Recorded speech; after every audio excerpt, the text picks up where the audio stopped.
Good morning, everyone. Welcome to another episode of Rants About Tech Live for this Friday, July 18th. TGIF, everybody. We made it through the end of the week. If you're here with me, I appreciate you being here. It's a sunny day in Philadelphia here today, and I say sunny, but there is a slight overcast, so we might be getting some rain. And as a matter of fact, I think we are getting some rain. But good thing about Philadelphia is rain doesn't last long, and drainage in Philadelphia is amazingly good. Like, water doesn't sit around long in Philadelphia. So if you're planning anything in Philadelphia, you can probably still do it even if it's raining that day. And that's a beautiful thing. Where I came from, upstate New York, that was not a thing. If it rained, your whole day was done. Your whole day was done. But thanks for joining me again. Like I said, we got a few things to talk about here today. It's a weird week for eInk reviews. A lot of mainstream coverage for eInk this week. So we're going to talk about a couple of those reviews here today. What else we got? Messaging apps. We're going to talk about some messaging apps and whether people want an all-in-one messaging app, like a messaging app that will take all of your messaging apps and send all that traffic to one app. Is that something people want? We're going to talk about one of those apps here today. But first off, thank you guys for being here. Applause for everybody who's here today. We got Aaron right here today. If anyone else is here, I appreciate you showing up for today's show. Thank you to the viewers. Thank you to the subscribers. Thanks to the chat members. Thank you to the Discord members as well. We're going to open up the Patreon here pretty soon to get that kind of going. But yeah, thanks to all the support that I get from you guys out there. It's very much appreciated. Let's go ahead and get into the tech stories of the day, shall we? All right, so the first thing we're going to talk about here today is going to be Meta settles a privacy suit. And this was something that I was going to talk about in a previous live. Let's get this up here. This is something I was going to talk about in a previous live. But the problem with talking about that in the previous live was that I didn't really know whether it was the government at that time.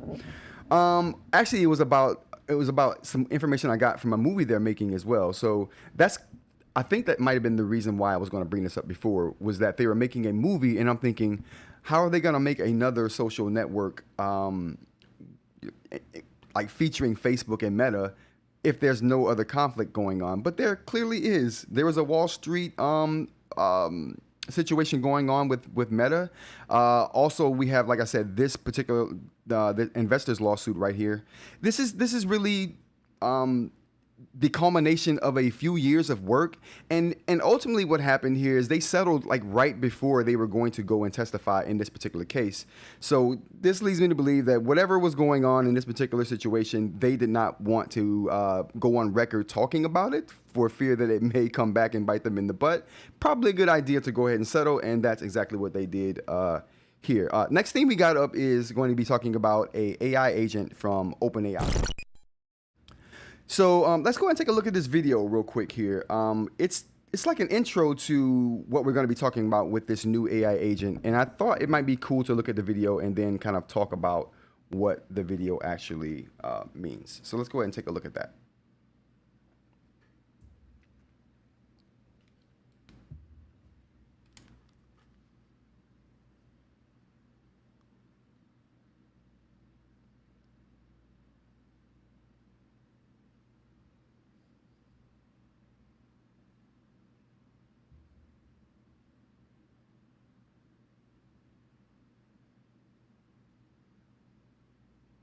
Oh snap, we're not getting any sound.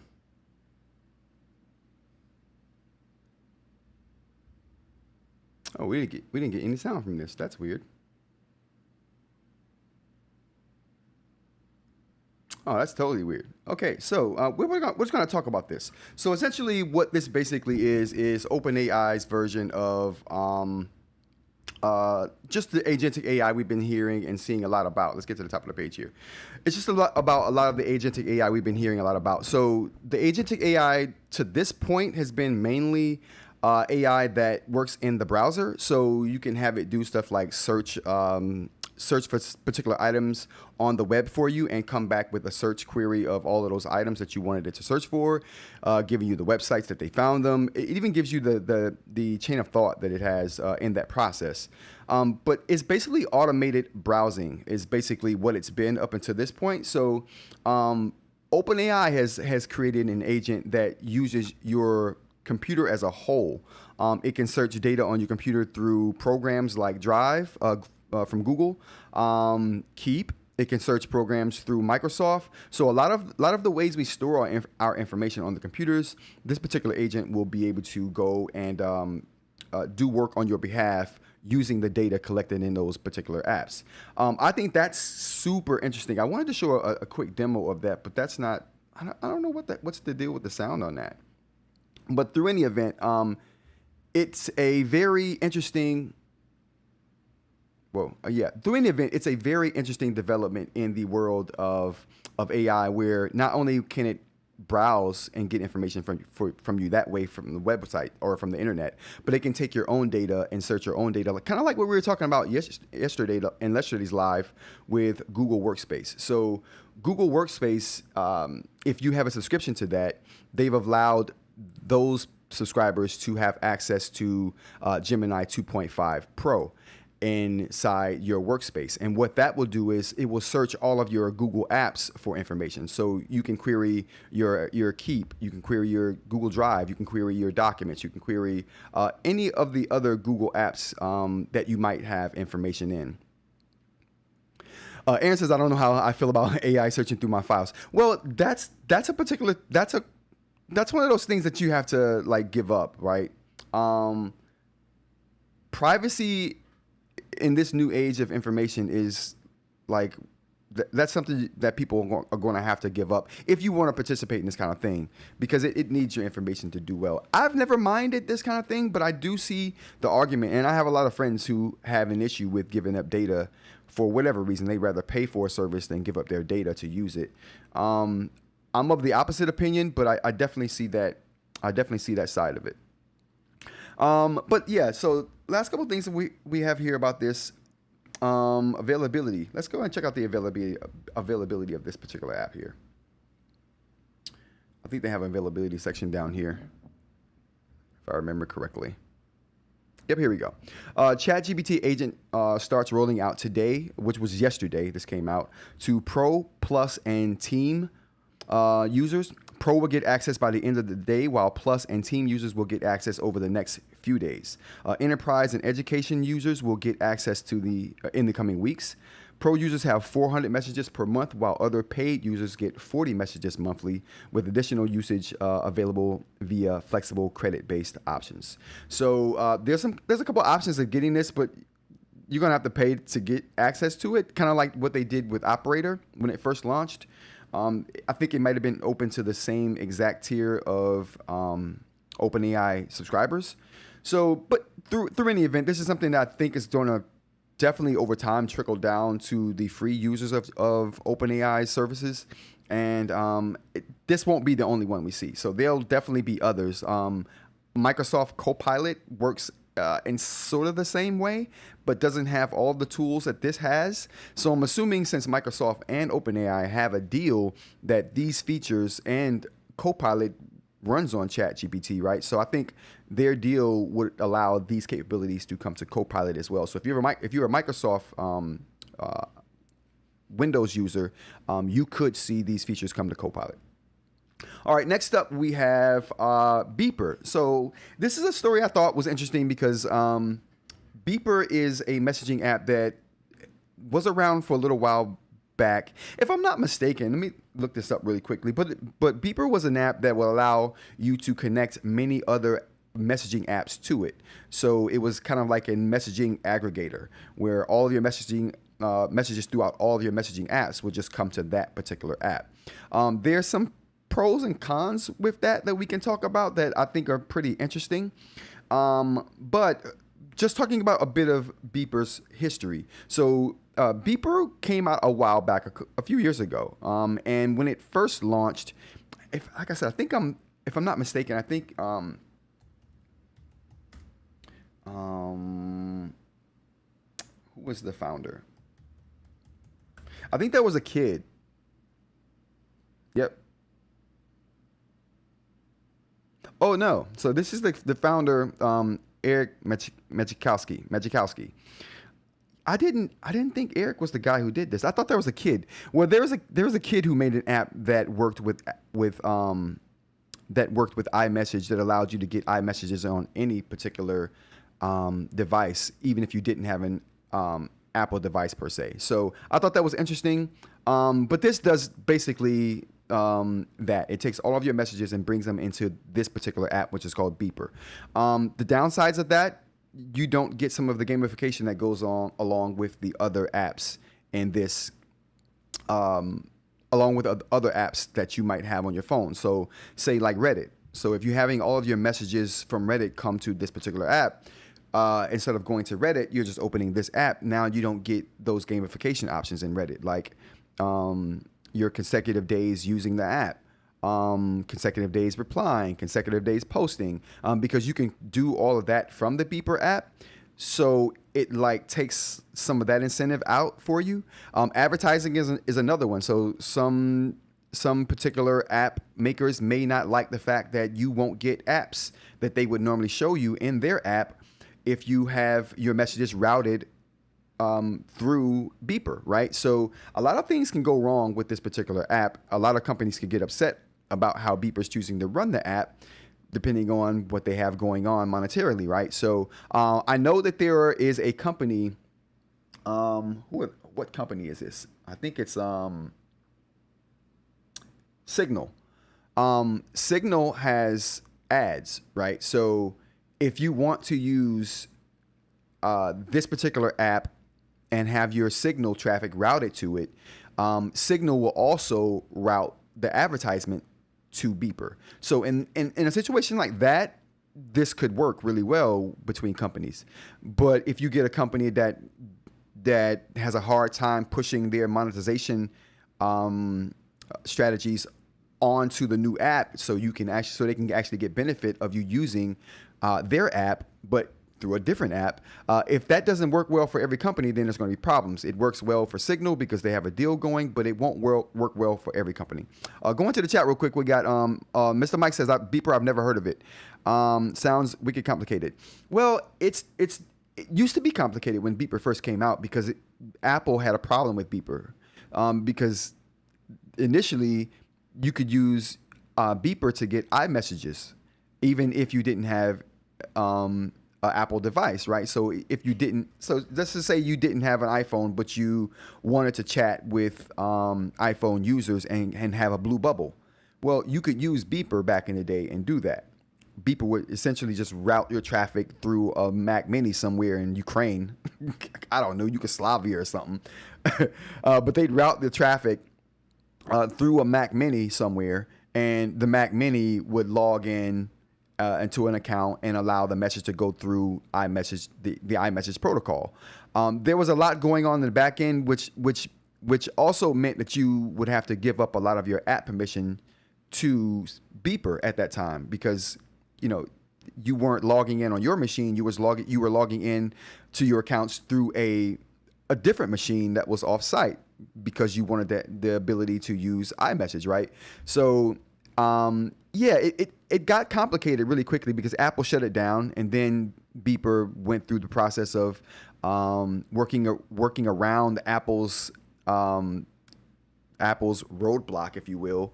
So it was a cat and mouse game for a little while between Beeper and Apple, and Apple won, as you might expect them to do in this situation. Apple was like, nah, we're not. If you don't have an iPhone or any kind of Apple product, you won't be using iMessage. More traffic on the servers, right? Because they have dedicated servers for iMessage and the iMessage protocol. So if you got more people on there that have Apple devices, that kind of bogs the servers down. It could hurt functionality and people's feeling of how the service works. So regardless of anything else, Apple won that back and forth between Beeper, and Beeper kind of shut down. Now Beeper's back doing it a different way. Now they're not routing your traffic through an off-site Mac. They're doing it the legal way this time, and they're making sure that you yourself have a Mac because they're running all the traffic through your own personal computer. And in that way, it's being done in a legal way versus how they did it before. Now, the big thing about Beeper before was that anyone could use it. You didn't have to have a Mac to use it and to send a blue bubble and all kinds of other benefits of having your traffic run through Apple servers or through a Mac account or Apple account rather. So anyway, that was the big thing. Anyone could use that service even if you didn't have a Mac. Now you have to have some kind of Apple device to use it. So it's not as useful to a lot of people, but the premise is what I thought was interesting. One app that you could route all of your messaging stuff through. Is that something that's interesting to anyone here? Is that enticing to anyone? Would anyone use that particular app? If it did it nicely and played nice with all the apps and you got your messages in a timely manner, reliably, would that be interesting? I don't think I could do it. I thought about it at first. I'm like, I thought it would be cool, but I'm not sure. Let's go to the chat. Similar to how you can use web email client to consolidate email sources. I get my Yahoo mail routed to another client and don't have to go to Yahoo directly, which is hot garbage, by the way. Yes, Yahoo is hot garbage. And I totally understand that because, just email forwarding. I do that as well for all of my email that's not Gmail. I have everything forwarded to my Gmails. Not for a monthly subscription free. Yeah, so they do have tiers. And I'm not sure if they have a free tier or not.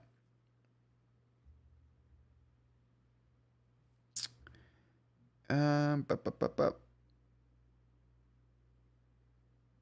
Okay, so yeah, so there'll be option to upgrade to a new $9.99 per month premium plan, Beeper Plus, which allows users to connect with 10 messaging services instead of just 5 that free users have access. So you can use it for free.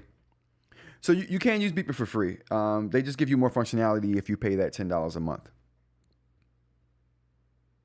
Yeah, using Yahoo in 2025 is wild, but some people have to. Some people still have to use Yahoo. I know some people who still have Hotmail. Wait, no, I think Hotmail is defunct now.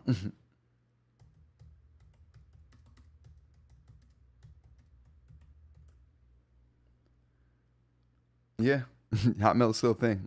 I remember Hotmail back in the day. That sounded so provocative. Hotmail. I don't care. I'm done with paying so much a month for access unless it provides something substantially compelling. I'd rather just pay once and never have to think about it. I'm tired of these subscription services too. I was looking for matter of fact, case in point, something that we're going to talk about later here is that I was looking for or looking at 3D printer slicer programs. Oh my goodness, that's a cluster if I ever saw one. We're going to talk about that though. All right, let's go on to the next story we have up here. Pixel 10 Fold, IP68 rated.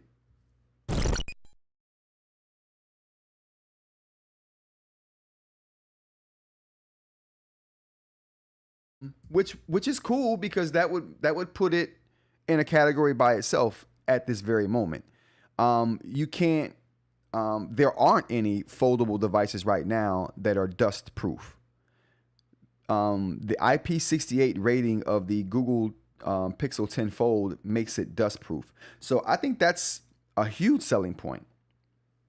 I mean, there's a bigger battery in here too that puts it above the Z Fold from Samsung too. But who cares?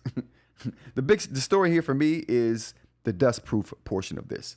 That's one of the things I've always been concerned about since I heard about MKBHD cracking a screen just by pulling it in and out of his pocket because a particle of dust got in between the folding mechanism and the screen and it just destroyed the display. I'm like, yeah, I don't want that. I don't need those problems. I have enough problems with keeping my regular phone free of any dust and debris. Speaking of which, these are just clogged all to hell. There's no help for that. I have a ton of older customers that still have AOL. Wow. Yeah.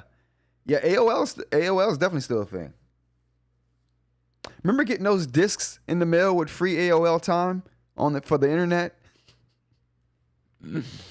Oh, those were the days. Those were the days. 100% on subscriptions. Unless they provide a continuous service, the sub model is not warranted. There's no reason a 3D slicer needs a monthly sub. That's what I'm going to get to. Just hold your horses, DeRock. You're getting ahead of us. I'm getting there. But I think this is cool for the Pixel 10 Pixel 10 Fold. It should be pretty interesting. What else we got up here? Oh, no, that's it. That's all for the tech news today. It's not a very light tech news day. I'm not going to hold you. We do have some eInk news, though.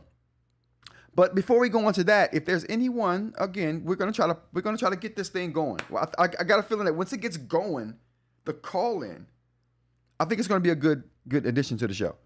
But as always, I do have a live event going on in the Discord right now. So if you're a part of the Discord, and if you're not, why not? It's right there in the description. There's a link to the Discord that you can click on that'll get you to our Rants About Tech Discord page. And when you're there, you can go to the events channel. And in the events channel, I'm hanging out, and you can, like, at these moments during the show, you can pop your hand up if you're in the events channel. Let me know you would like to say something. You have a comment. You have an opinion. You know, you want to speak on something we talked about today, or you want to put us on to something we haven't talked about today. That'll be an opportunity for you to go and do that. I'll keep this open, and I'll check it frequently just to make sure I know who's in there and if anyone has their hand up. So that'll be available for you if you have anything to say about anything we talked about here today. All right. Next thing we got up is talking about eInk. And like I said before, I think It's a big week for eInk, getting a lot of coverage in the mainstream media. We have Peter McKinnon here talking about the remarkable Paper Pro. Now, if you don't know who Peter McKinnon is one of the biggest YouTubers on YouTube. He typically does camera stuff, which is how I found him. Obviously, I'm big into cameras. So that's how I found Peter McKinnon. He does really good camera work, and he has really good insight into cameras. He has his own line of camera lens filters. He has his own line of, I mean, when I say own line, he's worked with brands, and he has his own Peter McKinnon line of products under other brands. So I think he worked with, oh, don't make me lie, I forgot. I brought their lenses or their filters. I just don't have his signature lenses, but he has a lot of things going on in the camera world. So to see him as a big YouTuber talking about eInk, I think was super interesting, and it's always good to get a take on someone who's in the mainstream media's take on eInk and how they feel about it. Obviously, it's different from how we feel about it in the eInk community, but it's good insight. It's good insight. And if you don't know who Peter McKinnon is, he makes really good videos. So it's definitely worth checking out for the stylistic view, if for nothing else.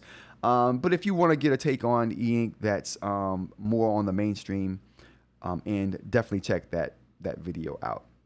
The next thing we got up here is going to be not a video on eInk, but a mainstream article from IGN. IGN is one of the more mainstream video game outlets. Maybe not video game, more lifestyle, I guess, if you want to call it that. More pop culture-y lifestyle.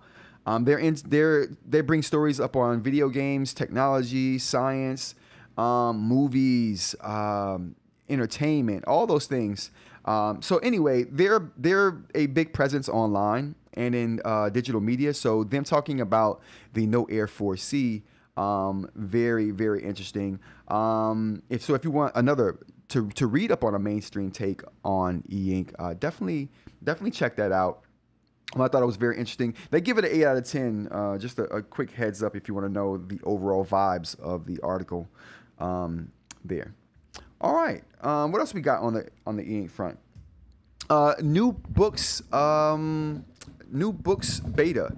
Now, Jay brought this up on the show yesterday, and I'm not sure what new features came to that beta, but I haven't gotten it yet. So if anyone out there has gotten that beta, throw it in the chat. Let me know what you think of the features there. I'll be covering it when I get it on my device that I haven't gotten it yet. And if you're watching the replay, throw it in the comments. Let me know what your thoughts on the new, it's not the 4.0 beta, but it is 4.0 related. So let me know how you feel about that. I remember reading a PC Gamer magazine and Tower Records with AOL discs falling out. And that is a very old-fashioned sentence. Yes, it is, The Rock. That goes back. I remember, you know what? I used to hear people talk about Sam Goody all the time, and it's so weird. I didn't get to walk into a Sam Goody, the record store, until I went to Japan. There was a Sam Goody there, and I made it my business to make sure I go in there and buy at least one single, and I did. But they sold video games in Sam Goody too, so I bought a Dreamcast game as well, Sega Dreamcast. Owen says, I always have an opinion. That's why I don't get invited to parties. Well, Owen, your opinion is welcome here. So if you pop in, let me know. So if you pop in, let me know, and we'll get to you. We'll get your opinion out there. Owen says, I'm talking to you. Fantastico. What the hell are you providing monthly? Cirrus? What's that? All right, so on to the next part of the show here. I wanted to do a demo of a couple things. I guess I couldn't call it a demo, but we're going to talk about some things that I've been doing the last week or so with the X tool, which is trying to figure out how to cut double-sided adhesive. So we're going to go ahead and go into that. All right, let's go on over to this. Well, actually, before we go on over to the X tool, let's get to the chat real quick. 4.1 Boox update has finite scroll notes and tools available when you select an element. Can't wait until it hits Go 10.3. Okay. All right, so I'm gonna have to check that out. And that's I think the tools bit of this is what Jay was talking about the other day.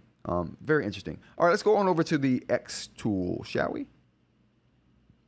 I think we should, maybe. Oh, we can. All right, so let's look at this. I can't even see this thing. It doesn't. Oh, it does show me. All right, so can you guys hear me? I think you can hear me. Let me turn it up a little bit. All right, I think I'm good now. All right, so these are some of the things and some of the tests I did with adhesive. So we're going to go through these real quick. So I first tried to cut the adhesive with the laser. Can we? Why is you not focusing? All right, there we go. Maybe I can put this down a little bit more. There we go. That works even better. Even better. So these are some of the pieces that I've cut with the laser. And as you can see, you know, there's some charring involved in cutting double-sided adhesive with a laser. It's not very precise, as you can see here. The edges are kind of rough, right? And the reason I even did this was because I read that the best way to cut adhesive, double-sided adhesive especially, was with a laser. Everyone was like, you shouldn't use a blade to do it. The blade will get gummed up and this and that. So I was like, okay, I need a laser then. And I could use a laser for a whole host of reasons, but cutting this adhesive was probably the main reason. But let's move this up a little bit more because it's hard to see. But as you can see here, I had the burning around the edges there that I didn't like. Can we see that? I didn't like that burning around the edges there. And that's what I got when I did the laser. And not only was that the case, you can see here that it would cut through portions of it, but it wouldn't cut through other portions, like the portion down here, it wouldn't cut through, so it made it through the top, but it wouldn't make it all the way through the bottom. But you know what it would do is, bring this over here. So after a while of doing that, of multiple passes with the laser, even though the laser wasn't cutting all the way through the adhesive, you can see that the laser was going through the adhesive to the board backing that I had back there. So, I mean, it was digging pretty deeply into the board after like 10 passes, which is how many passes I had to do just to get the laser to cut it. So, and then I thought, okay, well, the laser, I read somewhere, has a hard time with cutting through white material. And as you can see, you know, this material is not, I mean, there's some writing on there, but it's a white material, right?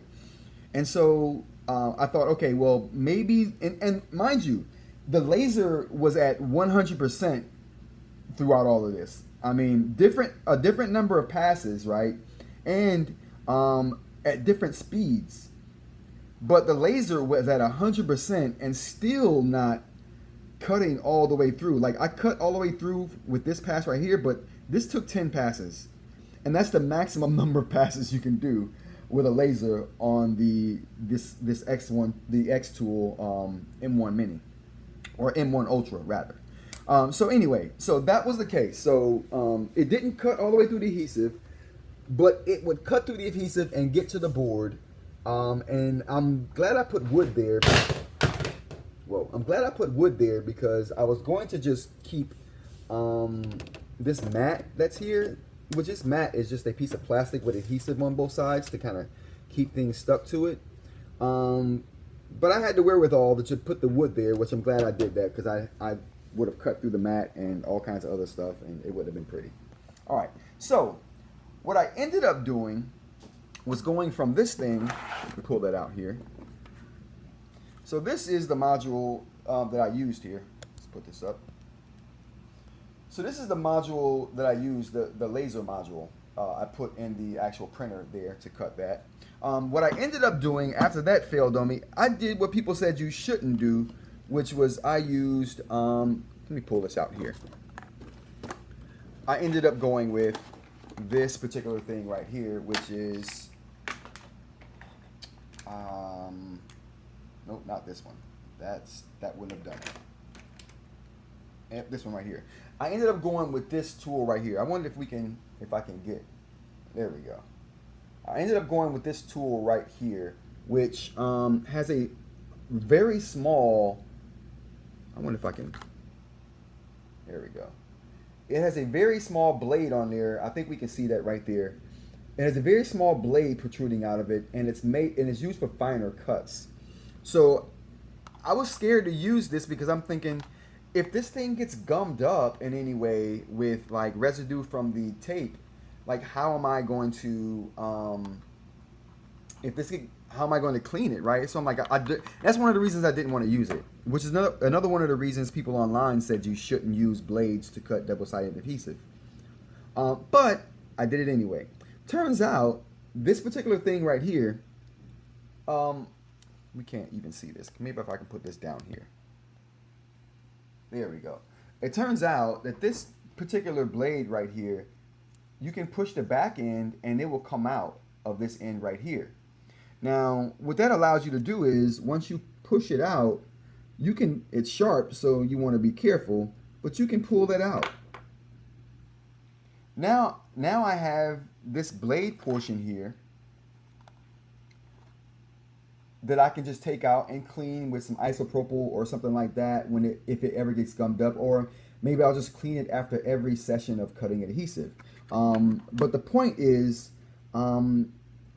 you can use the blades to cut adhesive with the X-Tool M1 Ultra.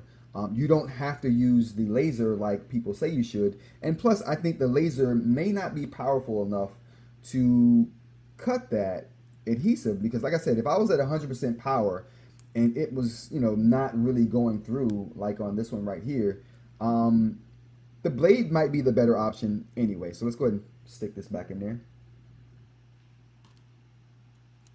All right, so now that's back in there, and we can use this as normal. I thought that was very interesting take on 3D printing that I didn't think before. And like I said, I started to think that, maybe I got the laser portion of this for no reason. But even though the laser won't cut the double-sided adhesive as efficiently as I would like, it will still do engravings, and the next demo I will do will be talking about how the laser handles engraving. But yeah, so that'll be that. All right, so that's my little demo portion right there. Talking about my troubles and trials with the M1 Ultra and cutting double-sided adhesive. It's been a journey with cutting this double-sided adhesive. But you know what though? Just to show how good the small knife cuts them. These are some of the, get this out of the way here. These are some of the, this is how precise and nice the cutouts came with the actual knife. I was very happy with how it came out. It took me a while to get the shapes perfect, because once you resize a shape, one of their default preset shapes, it deforms the edges, and you got to go in and fix the edges. But after I figured out how to fix the edges, the cutouts came out really, really nice here. And I really do like the precise nature of it. I like that there are no burns on the edges. It's really nice and neat. And these are going to work well. And the reason I'm doing this is for the mantis spine to add adhesive to the base of it. But these are going to work really well for the mantis spine. And yeah, I'm super happy with how it came out. All right, and that's that. Let's go to the chat real quick. What do we got here? Boox update has infinite scroll. Okay, got. Hey, you took my suggestion. Overnight. Yeah, absolutely. Absolutely. And it was a good idea. Have you tried resin 3D printing? Yep, we're going to talk about resin 3D printing in a few minutes right now. That's one of the things I'm going to talk about next as the demo section here. I'm so upset with how they do this. The Rock says he has tried resin, but it was a bit of a show, if I remember. Yeah, it was a bit of an S show, if I remember. Yeah, you were right. It it was. It wasn't good. I learned a lot since then. I have been machine specific, but their chems were corroding the machine. Yeah. So what happened with me and my resin printing? So I have a let's go take a look at that real quick. I have a resin printer. It's the so this is the resin 3D printer right here. It's my Elegoo Saturn Ultra 16K. Very good spec wise.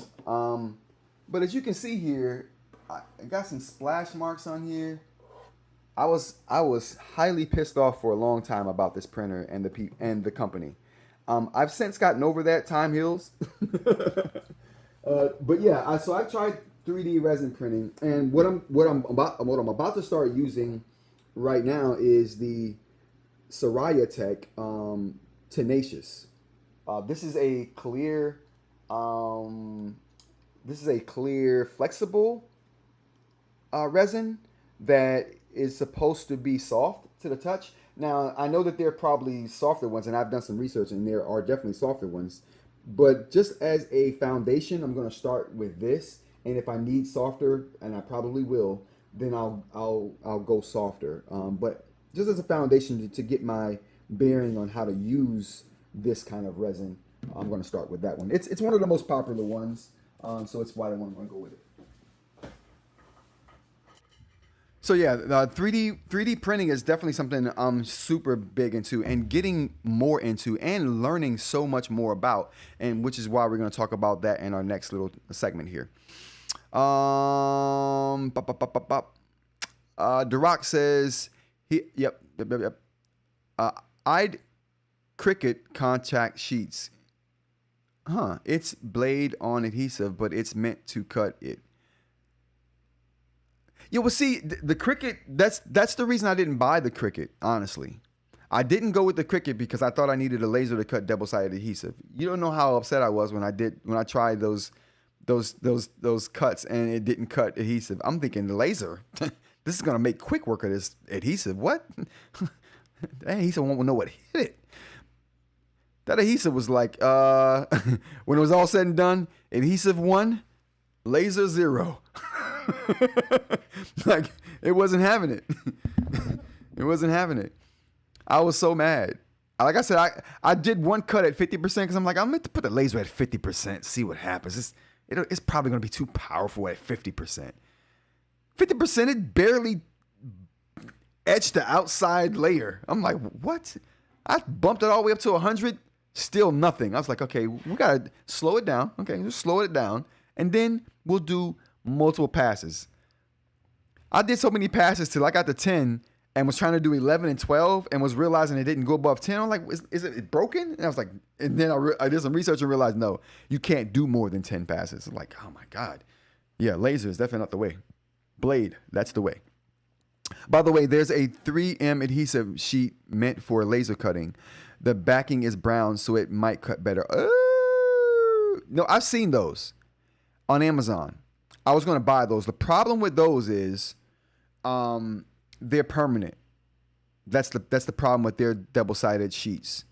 They're meant to like adhere glass like panels to like phones, and like if you are putting a sign on a post or something, like, you know what I mean? That's permanent.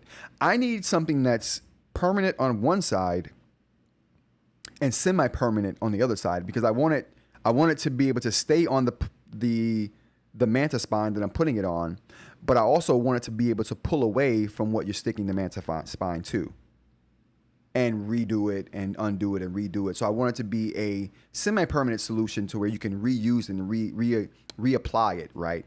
Over and over and over again. That's the problem with the brown sheets. They're permanent.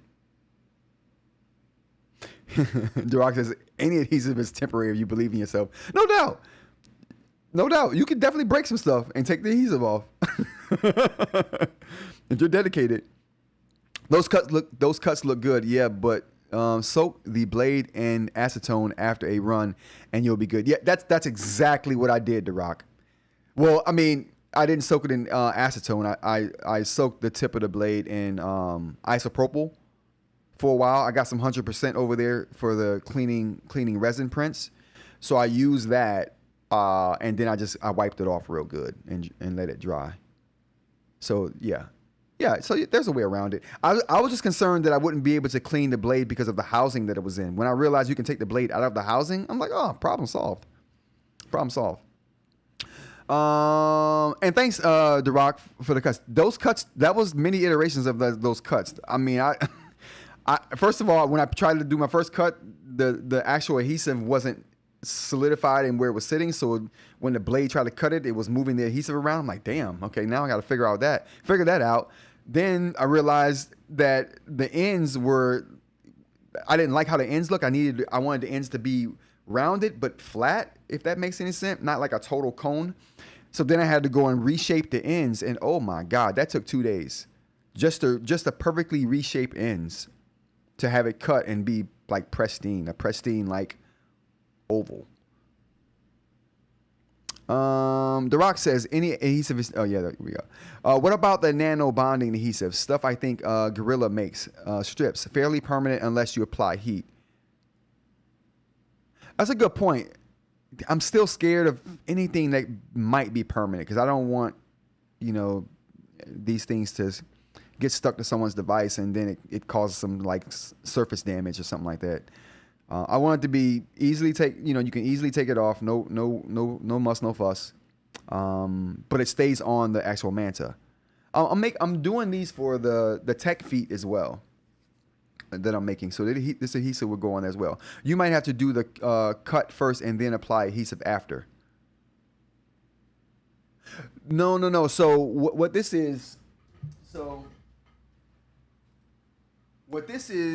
basically this is double-sided adhesive. So you can peel off this side right here, or you can peel off the other side, right? It comes like this already. Well, let me see.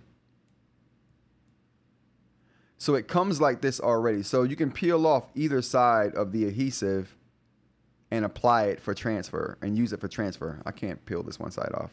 It's been burnt, and I've done so much to this one strip right here. But you get the point. So this is a piece of paper on this side, and in the middle you have a piece of polyurethane or some kind of polymer with adhesive on each side. Yeah. Heat plus 3D plastic is no bueno. Yeah. But anyway, I figured it out. We got it figured out, and that's going to be that. So let's go on to the next thing we have here is we're going to be talking about the different slicers and like why, right? Why is the Chitbox slicer? Because I'm coming from the Bambuu slicer, right? Coming from Bambuu. Let's go ahead and take a look at it. So I'm coming from the Bambuu slicer. Can we see this? There we go. So I'm coming from Bambuu slicer right here. Now, if you're looking at the Bambuu slicer right now, I didn't know how good I had it using this particular piece of software.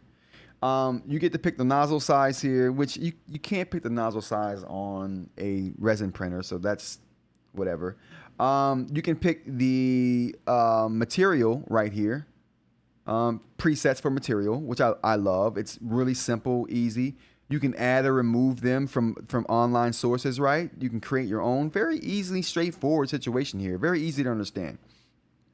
Next thing we got is the type of presets you want to use for your print. So what kind of speeds, what kind of line thickness, kind of line height, supports. All that stuff is you have presets for that right here, which I think is fabulous, right? You get, if you don't know anything about 3D printing, this is going to help you a ton. And I talked about this in my my last live where I talked about 3D printing. Use the presets. I would do, use all of them. Make a print with each preset if you have the Bambuu slicer, and see which one of those has characteristics that you like in the print that you're making. until you learn something about the settings, that is. Once you learn something about the settings, then you can go in, obviously, and change those right off the bat. But learning, I think the presets are where it's at.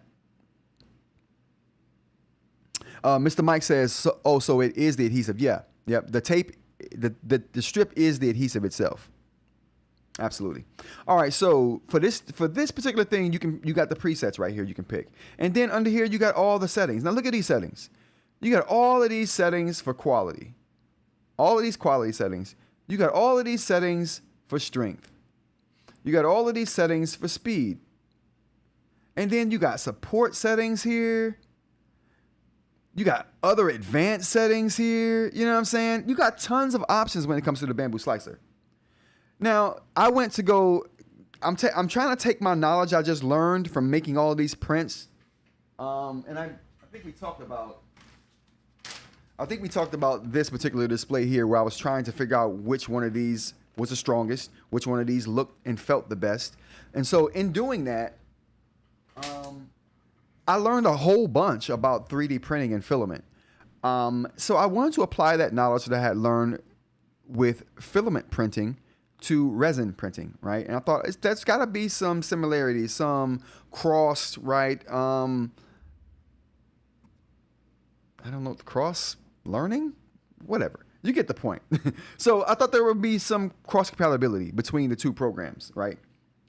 Not so much. So if we go, oh boy, not so much. But this out real quick. So if we go here, we've seen all of the oh boy, we've seen all of the settings for the Bamboo slicer here. Now let's look at the settings for the Chitbox slicer, which is the slicer that comes with, that you can get for free with the purchase of a Elegoo resin printer. So we go here to the settings, and I'm like looking, I'm kind of like, cool, where are the presets so I can get busy? Print out all the presets, see how everything look. Cross-pollination, DeRock. Yeah, cross-pollination works too. All right, so I'm like, where are all the settings? Where are the presets so I can start setting, see which one looks the best to me, and kind of gauge my expectations based on that, and then learn some things about the specifics? No. So this is the slicer settings to the bottom right over here. So we go to that. These are the settings we get. So let me just go down the line of settings real quick. Oh, Jesus, I just messed that up. See, that's another problem I have with this. Scrolling changes parameters. Like, why would scrolling change a parameter? Like, I should physically have to click on this to change the number. If I hover over this and scroll, it's gonna, I'm like, come on now. That's just crazy. Now I gotta figure out, I think it was 5-0. There we go. I'm like, come on, man. That shouldn't be that way. Anyway, these are the options. These are the only options you get. This is the list, the full list of options right here. I was like, what? This can't be it. This can't be all the options you get with a resin 3D printer, which is supposed to be better than the I mean, at least at the very least, prints more quality ready prints out of the gate without needing post. You do have to post process. Oh my God. Oh boy. I just debunked my own self right there. Okay. Anyway, the problem here is that it doesn't have the settings that the Bamboo has. And I don't care that it has the same settings. I'm talking about the quantity of the settings. Like there are no options here. So again, let's look at the Bamboo. We got all of these settings here. All of these settings for quality, for strength, for speed, support settings. These are probably advanced settings right here, right? But then we go back to the Chitbox. This is it. There's legit like 20 settings here. The quality settings on the Bamboo slicer has about 30 settings there. And that's just the quality section. There's like 20 settings in all here. I see I'm changing settings again just by trying to scroll. That is crazy. Let me cancel this. So the point I guess I'm trying to make here is that I went and researched why this thing has only like 10 settings. And then I get to the thing, or matter of fact, let's go back. Then I get to this and I'm like, oh, that's what that's for. You see this upgrade at the top here, upgrade to Chitbox Pro. So you hit that. And there we go. They want you to buy the software that has the actual options. And I would have been cool with that. I would have been A-okay with that. The problem comes in when they're like, oh yeah, it's $100-something a year. It's a subscription. Like, dude, let me buy the software. I would have paid you $30 or something for it. You know what I'm saying? I'm not about to pay $124 a year for this. That's crazy. Not when this software gives me way more for free. I don't know. I didn't like that. I didn't like that at all. Dr. Ling, how's it going? Glad you made it. We're just talking about 3D printer stuff and my disgust with Chitbox. I'm just disgusted with Elegoo altogether. Like, I have to rock out with him right now. The rent economy is draining us. It is. There was a luxury car. I don't know what luxury car it was, but I read that a luxury car, heated seats was a subscription. It's a service in a car now. Like, oh, I can't pay my heated seats this month. I guess my butt will just have to freeze. I mean, I don't have heated seats no matter what, so paid or otherwise, but my butt just freezes anyway. But you get the point. You get the point. Like, Dr. Lane, this is crazy. Absolutely gross. There's no need for that. For sure, eInk. That's just crazy. Like, I could not believe.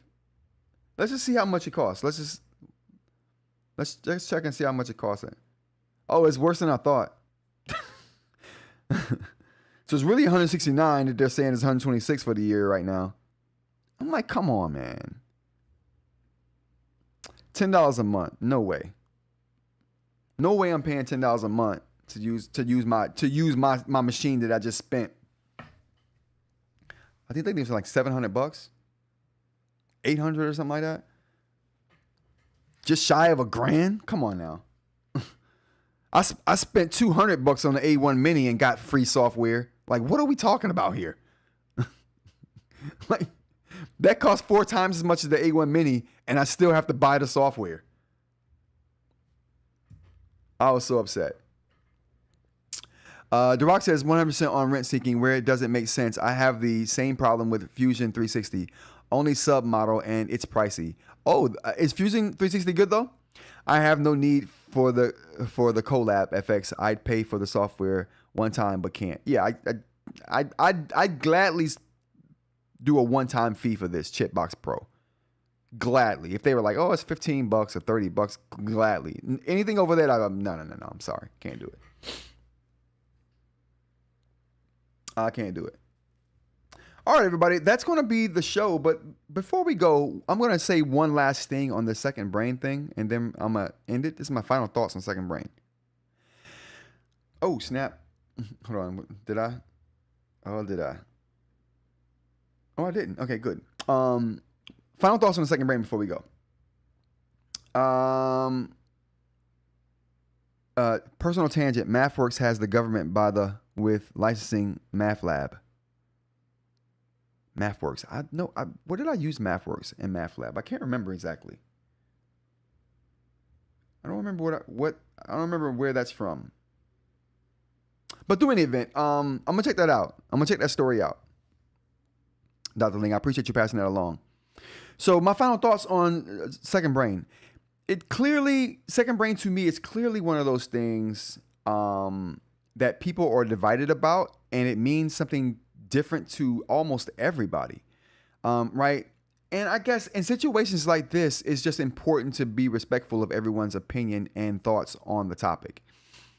Do I agree with everyone? No. Does everyone agree with me on the topic? No. But that's okay. I think there's room enough in the world for multiple opinions and perspectives on second brain to exist at the same time. So I guess as long as we're being respectful about it, about other people's opinion, and respecting other people's opinions, and being mindful of other people's opinions. And like I said, I don't think there's a wrong answer here when it comes to second brain and what it means to you. It's just how you feel about it and what it means to you. It could mean something totally different to someone else, and it could mean they could feel totally different about it as well. So yeah, that's my take on it. It means something different to everybody, and I respect and appreciate everyone's perspective on the topic. All right, everybody, that's going to be Math Lab. That's where from school. Yeah. Free speech warrior over here, no doubt. Thanks everyone for joining me today. I will see you guys all next week, 10 a.m. till kind of whenever, Monday through Friday, we do the live show. Check out the Discord in the description if you want to join the conversation while we're not on the live. Again, we also are doing the call-in section for the show for every live. If you jump into the Discord and jump into the events channel, you'll have the ability to do that there as well. Never. All right, everyone. Take care. Have a great rest of your week and have a great weekend. And I will see you all next week. Take care.